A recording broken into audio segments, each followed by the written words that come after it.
The moment I sat down on that old wooden chair at the table, my mom pointed straight at me and said coldly, "You don't deserve a seat at this table." Time froze right then. I looked around the table, familiar faces staring at me with different looks. Uncle Robert awkwardly stared down at his plate. Aunt Linda avoided my eyes.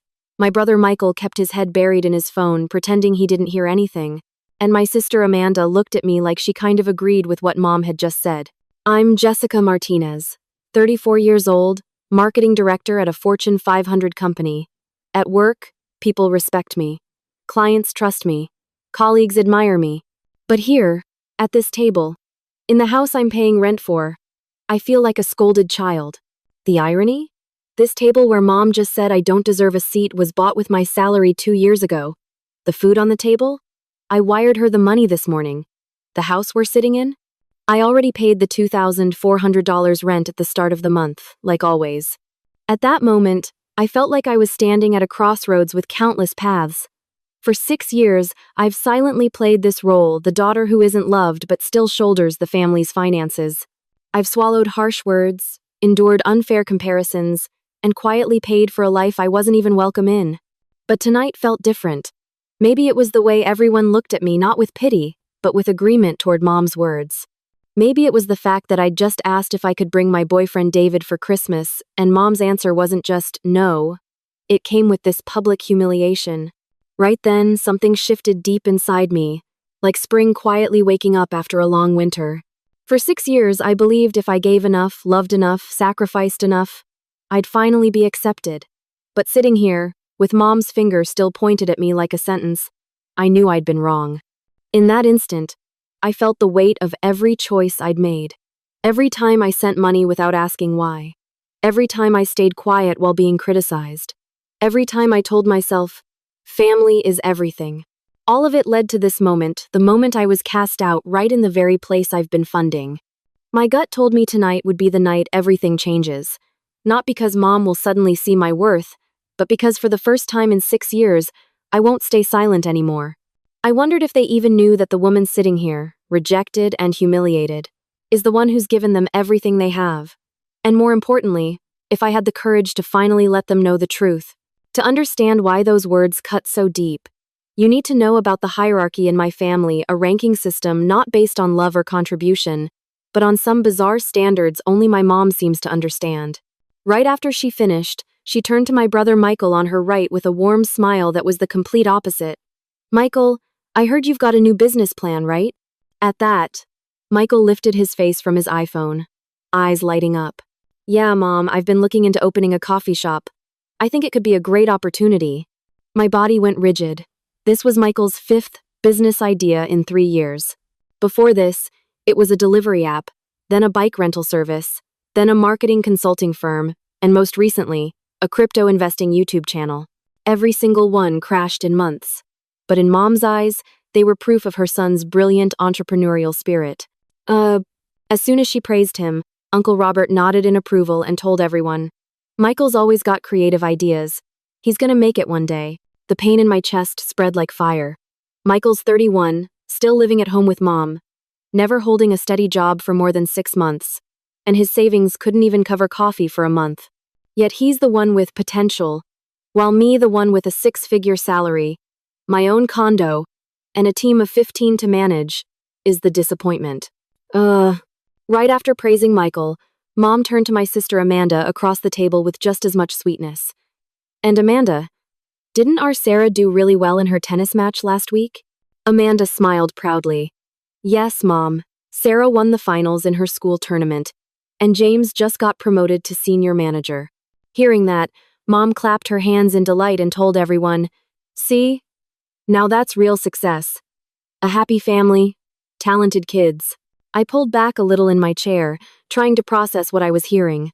Amanda does have a beautiful marriage and 2 great kids, but Mom never mentioned that James was unemployed for 8 months last year, and I was the one quietly covering the kids' tuition. Sarah's tennis lessons? Paid for by me since last year. While Michael and Amanda basked in praise, I sat there like a ghost at my own family table. No one asked about my job, even though last week I closed a marketing campaign that brought in $2.3 million in revenue. No one cared that I just got nominated for Marketing Executive of the Year, In my family's world, those achievements don't exist. Then, right after celebrating Amanda, Mom turned to me with that cold look and a completely different tone. And Jessica, you still don't have any plans for starting a family, do you? My heart stopped. This wasn't curiosity. It was a loaded attack. At 34, my not being married was proof of my failure in her eyes, never mind that I'm dating David, a wonderful doctor I love deeply. I kept my voice steady and said, "You know I'm seeing David. I want to bring him here for Christmas." The second I finished, she shook her head, displeased, and cut me off. "David? That doctor? You always pick men who don't fit our family." Right then, I felt a chill. This was just the start of a battle I couldn't win. David's one of the best people I've ever met, devoted to his patients, loyal to his family, and most importantly, he loves me for me, not for what I can provide.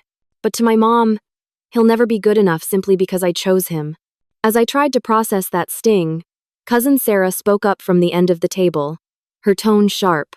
"Jessica, maybe you should focus on getting your life stable before worrying about dating." The words punched me in the gut. Stable? I have a dream job, my own condo downtown, and a growing investment portfolio. I can buy anything I want, travel anywhere I choose. Yet somehow, in this twisted world, I'm unstable, while Michael, 31 and still living off Mom, is seen as full of potential. In that moment, I felt like I was back at that same crossroads with endless paths. I could sit here and swallow it all, like I've done for 6 years. I could nod along to their unfair judgments. Or I could do the one thing I've never dared to do before. Right then, I knew this was only the beginning of a chain of events that would change everything. Because for the first time in my life, I'd finally seen enough. But to understand why those words cut so deep, I need to take you back 15 years back when love in this family still felt real. May 2009. The moment I walked out of the graduation hall with my marketing degree in hand, my mom rushed over, hugged me tight, and said proudly, "My daughter, the first in our family to graduate college." For a second, the world stopped. I was 19, full of hope, hungry to prove myself. Mom's eyes didn't hold disappointment back then. They held pride. She hugged me like I'd just conquered the world. Right after the ceremony, my dad, Robert Martinez, put his hand on my shoulder with a bright smile. "Jessica, I believe you'll do great things. You've got a talent your mom and I never had." My heart pounded. My mind was overflowing with dreams. My dad, a mechanic who worked his whole life to support us, looked at me like I carried the future of our family. He never had the chance to go to college. Neither did Mom. Michael was only 16. Amanda was 20 and had just had her first baby. At the small party at home after graduation, while everyone was celebrating, Dad pulled me out to the porch, his voice heavy with emotion. "Jessica, I know life's not easy, but I want you to promise me one thing." I nodded, serious. "I'll promise you anything, Dad." He looked straight into my eyes and said, slow and full of meaning, "Promise me you'll always take care of this family. Not because you have to, but because you love us." In that moment, I felt the weight and the honor of that promise. I wasn't just the first kid with a college degree. I was the one trusted to protect the family. It didn't feel like a burden. It felt like a calling. I squeezed his hand and said with all the conviction in my heart, "I promise. I'll take care of this family for the rest of my life." Warmth spread through me. For the first time, I felt like I truly mattered, not just as a kid needing care, but as a protector, a pillar. The first years after college, I kept that promise naturally, even joyfully. With my first job making $45,000 a year, the first thing I did was send $500 home every month. Not because anyone asked, because I wanted to. When Mom got that first transfer, she called me, voice trembling with emotion. "My daughter, you're amazing. I'm so proud of you." Calls like that made every sacrifice feel worth it. When I got promoted, I upped the amount to $800. When I got my year-end bonus, I bought Dad new tools and Mom a nice purse. Everything came from love. But everything changed on the 15th of March 2018. When the phone rang at 6:30 a.m., I felt it in my gut. Amanda was on the line crying. "Jessica, Dad had a heart attack. We need to get to the hospital now." My world collapsed. I drove like a maniac, heart pounding. My dad, the strong man who'd carried our family, was lying in a hospital bed, covered in wires. In the waiting room, Dr. Thompson walked out, face grave. "I'm so sorry. We did everything we could, but Mr. Martinez didn't make it. The words crushed me. The man who taught me responsibility, who trusted me to protect our family, was gone. And suddenly, the promise I'd made 9 years earlier weighed heavier than ever. In the weeks after the funeral, while the family grieved, I uncovered the truth about our finances. Dad had kept it hidden so Mom wouldn't worry. As I opened bills and bank statements, Michael sat beside me, looking pale. "Jessica, I think we're in big trouble." The numbers hit me like a nightmare. $180,000 left on the mortgage, $25,000 in credit card debt, $40,000 in medical bills. Savings? Just $3,200. Mom collapsed into a chair, her voice breaking. "We're gonna lose the house. I don't know what to do." That's when I heard the crack of invisible chains breaking, not chains of love and duty intertwined, but chains splitting apart. From then on, duty would stand alone, and love would slowly disappear. I stood up, looked at Mom, and said firmly, "Don't worry, I'll take care of everything. I promised Dad I'd look after this family." In that moment, I learned the real meaning of sacrifice. It wasn't giving out of love anymore. It was giving because I had no choice. And from there, everything began to change in ways I never saw coming. I didn't know then that promise would turn me from a loved daughter into a living ATM. In the days right after my dad died, I threw myself into saving the family with every bit of determination and love a 8-year-old daughter could have. I thought it was temporary help Mom through the hard part, then life would go back to normal. After looking over the family's finances, I called my manager and said firmly, "I need at least 15 extra hours a week. My family's in trouble." He sounded worried. "Jessica, I get it, but this could take a toll on your health." I swallowed hard, pushed down my emotions, and answered flat, "I'll be fine. I need to do this." That first month, wiring Mom $3,200 to cover urgent debts felt heroic. I was the daughter pulling the family out of crisis. Mom called every day to thank me. Amanda sent sweet texts. Even Michael showed real gratitude. When I made that first transfer, Mom hugged me tight and said with teary eyes, "My daughter, I don't know what this family would do without you." In that moment, I felt like I was fulfilling the mission Dad had given me. It wasn't just money, it was love made real. But by the second month, when I sent the next transfer, the reaction shifted. Instead of calling, Mom just texted, "Got the money, thanks." That short, cold message gave me a glimpse of the future where gratitude would fade into expectation. But I brushed it off, telling myself she was still grieving. By the third month, things had changed for good. Instead of waiting on my help, Mom started planning around it. One afternoon when I stopped by, she pointed at a brand new 55-inch television and said casually, "Jessica, I bought a new one." The old television broke. My heart skipped. That old television was only 3 years old and worked perfectly. But I stayed quiet, not wanting to upset her while she was still grieving. The fourth month brought the first real shock. One night, she sat beside me and said, like, "It was nothing, Jessica. This month I'll need an extra $800. The washer's broken and the house needs some repairs." A chill ran down my spine. This wasn't me choosing to help anymore. This was her expecting me to provide. A subtle but brutal difference. Still, I sent the money. I told myself it was just a one-off. By the fifth month, Michael made it clear my role had changed. At a family dinner, I mentioned maybe cutting back on support so I could start saving for a house. Michael looked at me, shocked. "You can't do that. Mom depends on that money." The words stabbed me. Depends? When did my temporary help become permanent dependence? And why did Michael, who hadn't contributed a dime, think he had the right to judge my choices? I tried to explain. "Don't you get it? I need a life too. I can't carry this forever." Before I could finish, Mom cut in coldly. "Jessica, your father taught you about family responsibility. What do you think he'd say if he saw you being this selfish?" The knife went straight through my chest. She used Dad, the man I loved most, as a weapon against me.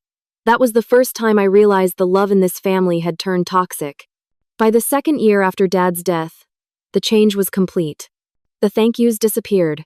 In their place came endless requests, growing demands. When Amanda needed money for her kids' tuition, Mom called me, her voice commanding. "Jessica, Amanda needs $2,000 for school. Transfer it to her. Not, could you help? Not, can we figure this out together?" Just an order, like I was the family's personal banker. After that call, I sat in my car with tears streaming down my face. What was I to them now? Not a daughter, not a sister, just a source of cash. A living ATM they could withdraw from any time.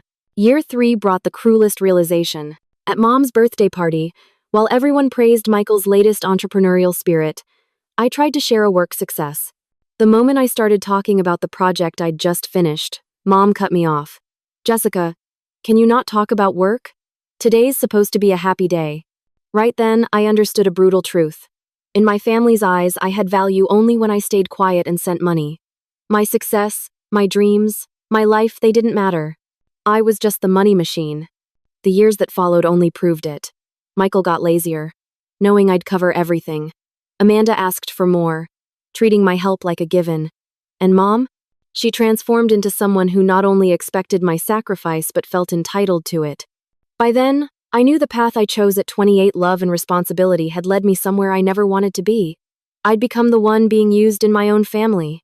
In that moment, I felt the crushing weight of a single mistake that could last a lifetime. I'd taught them how to treat me, and they'd learned that lesson all too well. 6 years, 2,192 days, 72 wire transfers. Those are the numbers that define my silent life, the life of a daughter turned into a living ATM for her family. Every first of the month, when my alarm went off at 6 a.m., the very first thing I did wasn't check work emails or grab coffee. It was opening my banking app to send $2,400 for Mom's rent. Right after that, I'd transfer $350 for utilities, $280 for internet and cable, $450 for groceries, plus the inevitable emergency Mom always managed to come up with.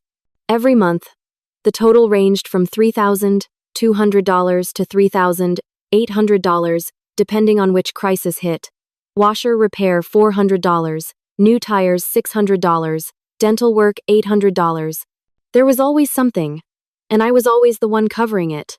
During those years, when coworkers asked why I hadn't bought a house by 30, I smiled and gave the vague answer, I'm still looking for the right place. The truth? I couldn't save for a down payment because 40% of my income was keeping afloat a family that barely welcomed me when I came home. When friends planned weekend trips to Napa or Miami, I always found a polite excuse. Every time I turned something down, my best friend Sarah sighed, Jessica, why are you always busy? We haven't gone anywhere together in forever. Each time, my throat tightened as I lied. Work's crazy right now. I've got a deadline next week. But the truth was worse. I couldn't afford it. I was too ashamed to admit that all my money was already spoken for. On those lonely weekends, while friends posted happy Instagram pics, I sat in my tiny studio, the only place I could afford after funding everyone else's life, and did freelance projects just to make extra cash. From 7 p.m.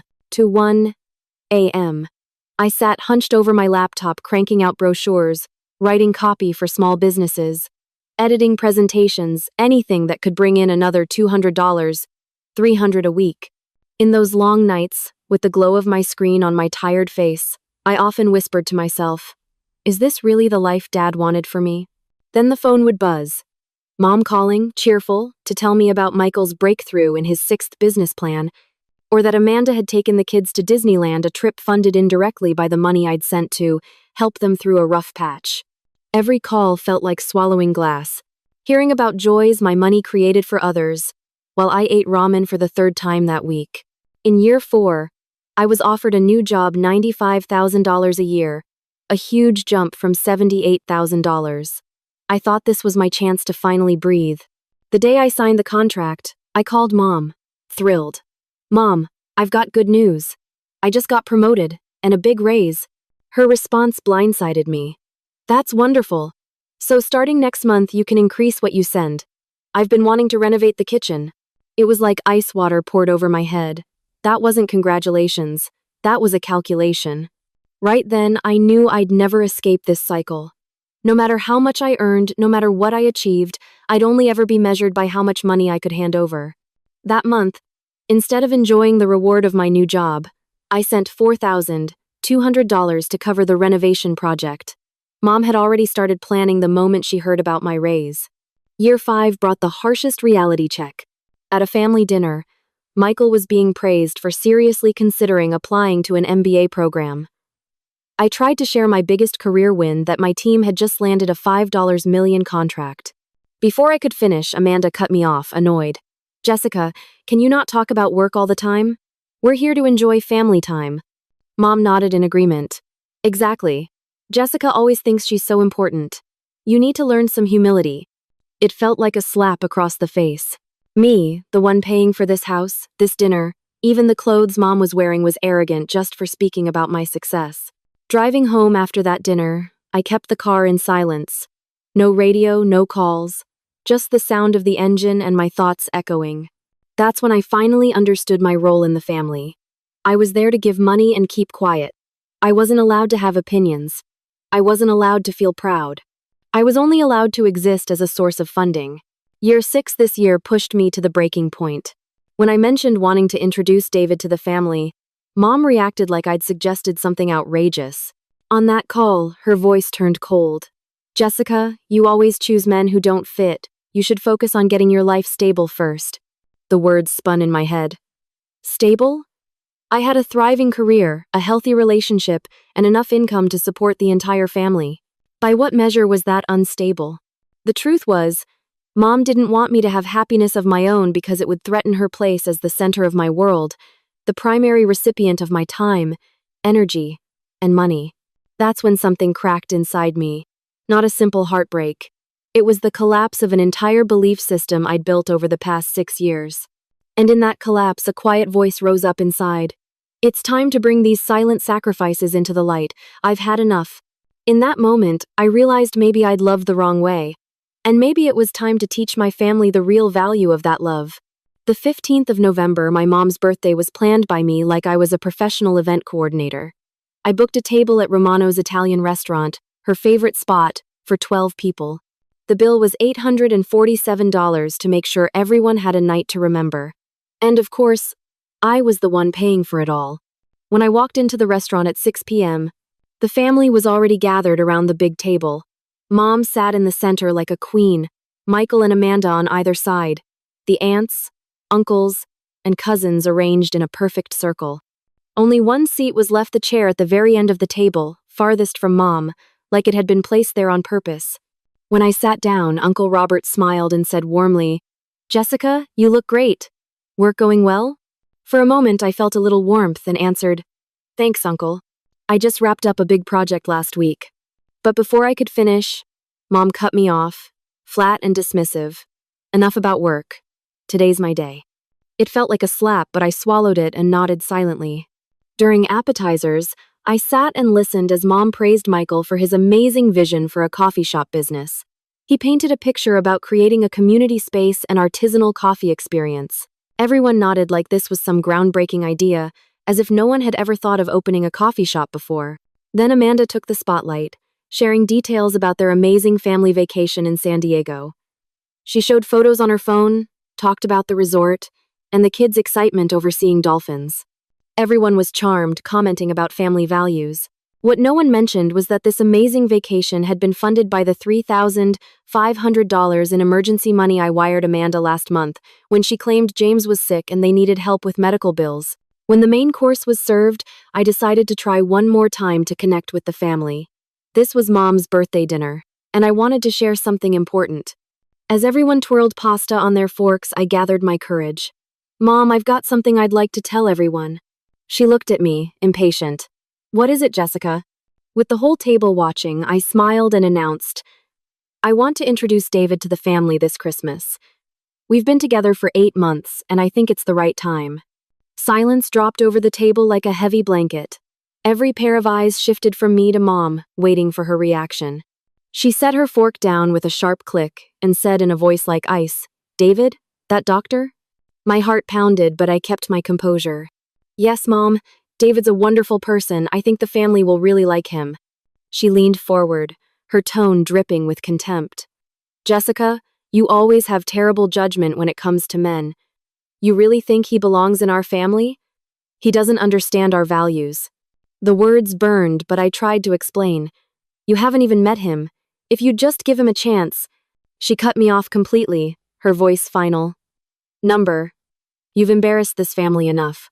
You always make poor choices. The words embarrass and poor choices hit me like physical blows. Me, the one paying for this dinner, the one bankrolling everyone at this table, branded as the embarrassment. As the tension rose, Cousin Sarah chimed in with that patronizing tone. Jessica, honey, maybe you should focus on really settling down before bringing strangers into the family. A slow burn of anger lit inside me. Settle down? I had a stable career, my own apartment, and I was literally keeping this whole family financially afloat. By what standard was I not settled? But Mom escalated further. She pointed her finger straight at me and delivered the final blow. You don't deserve a seat at this table. The words hung in the air like poison gas. Forks froze midair. Conversation stopped cold. In that suffocating silence, I looked around at the faces of people who had lived off my sacrifices. Uncle Robert, who'd taken my money when his business struggled. Cousin Sarah, who borrowed from me to fix her car. Amanda, whose kids' tuition I'd been paying. Michael, living in the house I covered rent for every month. And now, surrounded by every person who'd benefited from me, I was being told I didn't deserve to sit at the table. In that moment, I leaned back slightly, my mind snapping into sharp clarity. I wasn't a daughter. I wasn't a sister. I wasn't even family. I was a funding source, a silent ATM, a resource to be exploited. And the moment they thought I might prioritize my happiness over their convenience, I became a threat to be eliminated. Right then, I knew the battle lines had been drawn. This wasn't about David. It wasn't about Christmas dinner. It was about whether I'd keep living as a slave to people who saw me as nothing more than a walking wallet, or whether I'd finally stand up and demand the respect I deserved. My gut told me tonight was the night everything would change. Because for the first time in 6 years, I wasn't going to walk away in silence.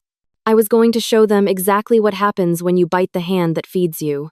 In that silence, with Mom's words, "You don't deserve a seat at this table," still echoing in the air, something strange shifted inside me. It wasn't the anger or sadness I'd lived with for 6 years. This was different, cold, calm, razor-sharp clarity. Slowly, deliberately, I reached into my purse and pulled out my iPhone. My finger opened the banking app. Seeing the phone, Mom frowned. Jessica, what are you doing? This isn't the time to check messages. I lifted my eyes to hers, steady and calm. I think everyone should see something. Michael set his wine glass down, worry creeping into his voice. Are you okay? You seem... I cut him off, gentle but firm. I'm fine, Michael. For the first time in 6 years, I'm actually fine. Uncle Robert, sensing the tension, tried to step in. Jessica, maybe we should... I raised my hand to stop him, voice calm but unshakable. Uncle Robert, please, just listen. This matters. For the first time, I was done being small, done apologizing for existing. Tonight, I would speak loud and clear. Every eye at the table was on me as I held up the phone, the banking screen glowing in the warm restaurant light. Mom's face shifted instantly, her voice cracked with panic. Jessica, put that away right now. For the first time that night, I smiled.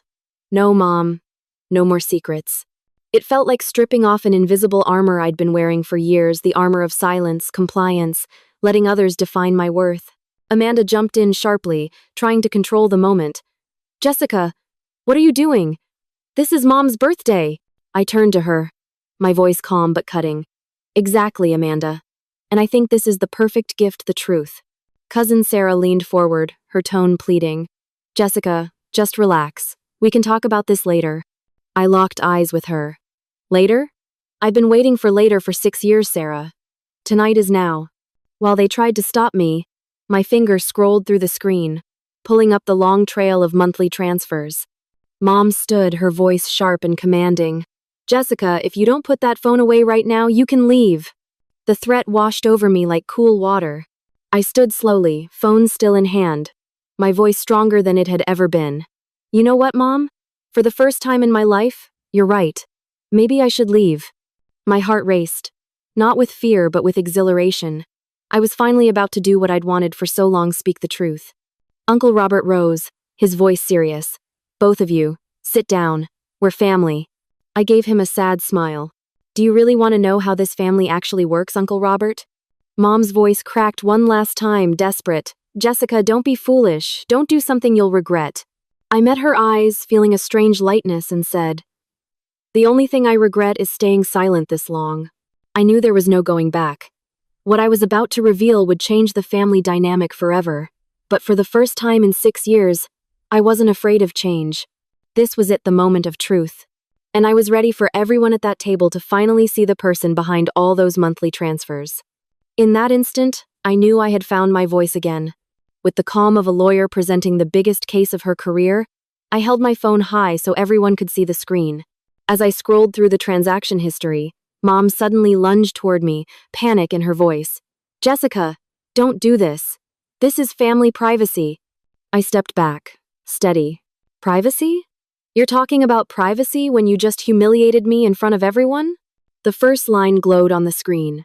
"Transfer to Margaret Martinez, $2,400, monthly rent, November 2024.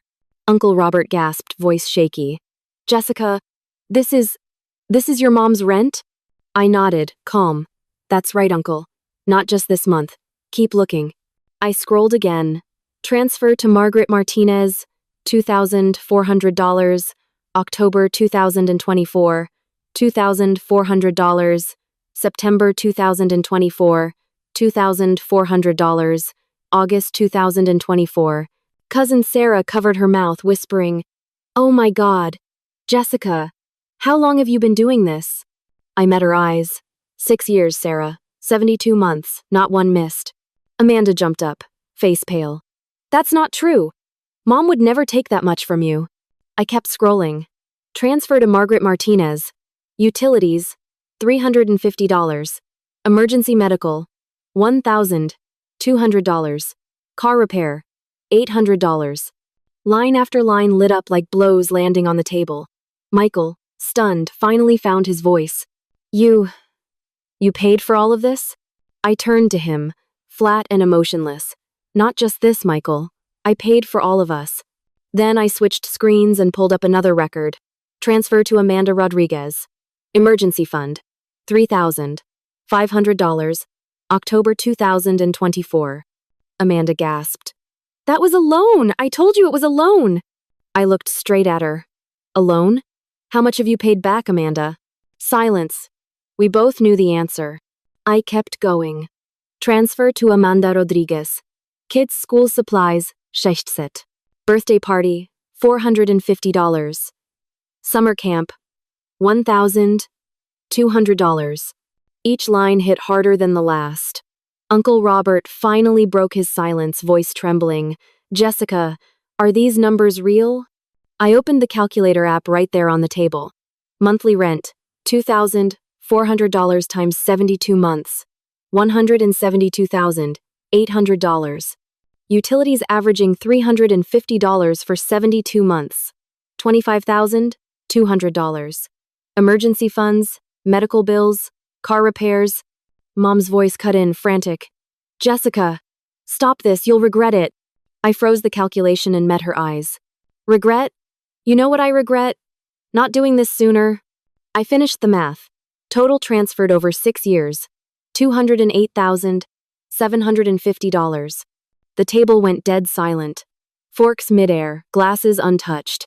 Cousin Sarah whispered, barely audible, 200,000? I nodded.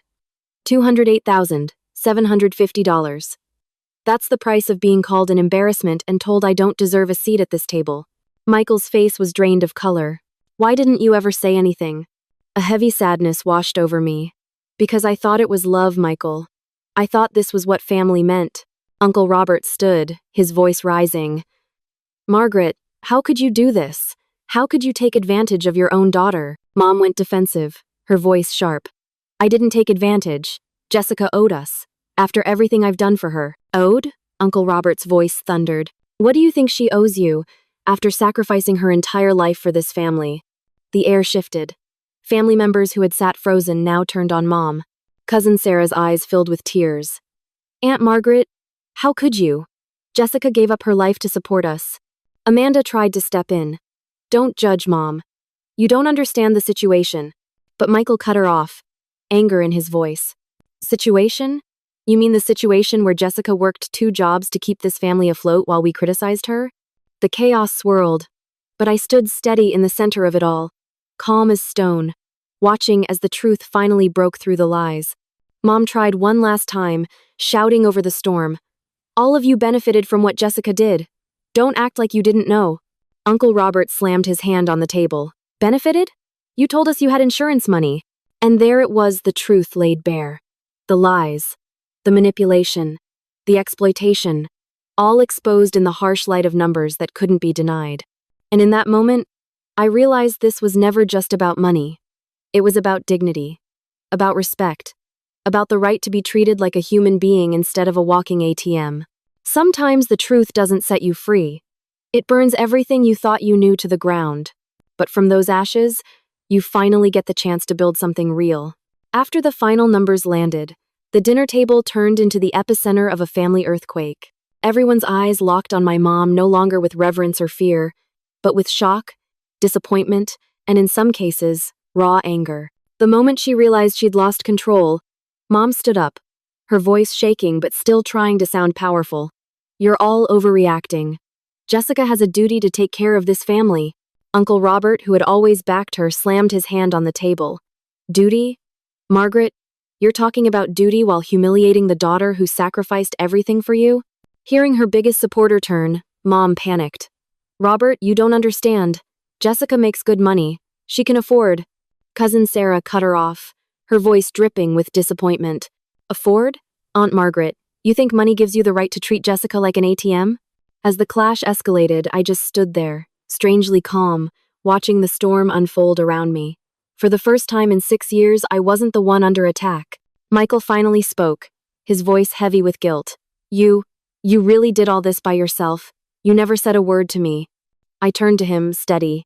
Did you ever ask, Michael? Did you ever wonder how Mom suddenly afforded this lifestyle after Dad died? His head dropped, shame coloring his voice. I thought it was insurance money. You're right, I never bothered to ask. Mom, cornered, tried shifting the blame. Michael needed support too. Amanda has kids to raise. I couldn't do it alone. Amanda, who had defended Mom from the start, now looked uneasy. But Mom, I didn't know. I didn't realize Jessica had given that much. Sensing Amanda slipping, Mom grasped desperately. Amanda, you know I've struggled. Jessica's successful, she should help family. Uncle Robert exploded. Should help? Do you even realize Jessica lives in a studio apartment while paying for your house? The mood turned hostile toward Mom as more sacrifices spilled out. Cousin Sarah pressed her. How many family gatherings did Jessica miss because she was working extra shifts to cover us? Mom reached for her last weapon, emotional manipulation. I'm your mother. After everything I sacrificed to raise you, this is how you treat me? I spoke up, my voice sharp. What did you sacrifice for me these last 6 years, Mom?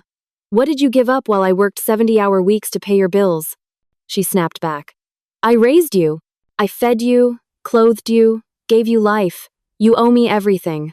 Uncle Robert shot up, his voice booming. Margaret, raising children is a parent's responsibility, not a lifelong debt children have to repay. The room boiled over. Lines were drawn. On my side, Uncle Robert, Cousin Sarah, and shockingly Michael. Still clinging to Mom. Amanda, though even she wavered. Then Michael said something that stunned me. Mom, I think this has to change. I'll start contributing financially instead of letting Jessica carry all of it. Mom panicked. Michael, you don't understand. You don't have steady income. Jessica is the only one. I cut her off, my voice final. Not anymore. I'm done. The word done silenced the table. Everyone knew it wasn't an empty threat. Amanda, realizing what it meant, whispered, Jessica, you can't. What will we do? I met her eyes. You'll figure it out like every other adult, Amanda. I'm not this family's insurance policy. Mom's face burned red with fury and fear. Jessica, if you abandon this family, you'll have nothing. We're all you've got. Relief surged through me as I answered, You know what, Mom? Having nothing sounds better than being treated like an ATM. Uncle Robert came to my side, his voice soft but firm. Jessica, I'm proud of you. You've endured more than anyone should. Tears stung my eyes not from sadness, but from release. As I gathered my things, Mom made one last desperate cry. Jessica, you can't walk away.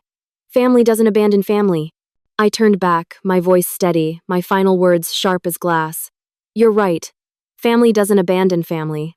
But family also doesn't exploit family. Clearly, we have very different definitions of the word.